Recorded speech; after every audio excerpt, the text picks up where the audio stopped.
ఆజాద్ గారు చాలా సార్లు ఇప్పుడు తల్లి క్యారెక్టర్ బాగలేకపోవడం, లేదా తల్లి ఆరోగ్యం బాగాలేదు, ఇలాంటి సిచ్యువేషన్ ఉందనుకోండి. అవునండి. పిల్లల కస్టడీ తండ్రికి ఇచ్చే అవకాశం ఉంటుందా? ఉంటదండి. అవునా? ఉంటది. హ్మ్. ఎలా అంటే ఇప్పుడు ఒక మహిళ ఉంది.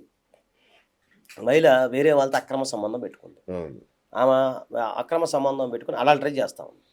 చేసినప్పుడు తండ్రి నాకు పిల్లలు కావాలి అని కోర్టులో కేస్ ఇచ్చినప్పుడు హ్మ్.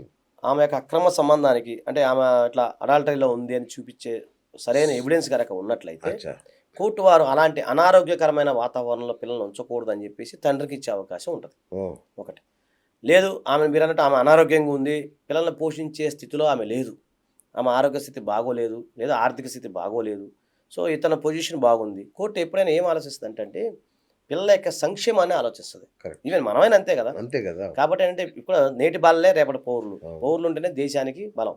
కాబట్టి అంటే బలమైన పౌరులు కావాలి అంటే వాళ్ళకి ఎలాంటి ఇబ్బంది లేకుండా ఉండాలి అంటే కోర్టు వారు ఈ యొక్క ఇయన్నీ విచారిస్తారు. వాళ్ళ యొక్క సంక్షేమాన్ని ఆలోచిస్తారు.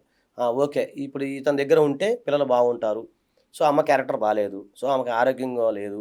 ప్లస్ ఆమె ఆర్థికంగా బలవంతంగా లేదు.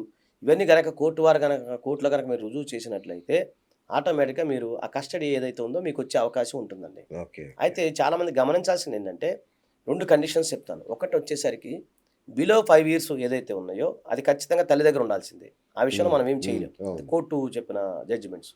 అలాగే చాలామంది అనుకుంటారు పిల్లలు నా దగ్గర పర్మనెంట్ పిల్లలు ఎప్పుడు మీ దగ్గర పర్మనెంట్‌గా ఉండరు. ఎప్పుడు ఎటైన్ ద మెజారిటీ.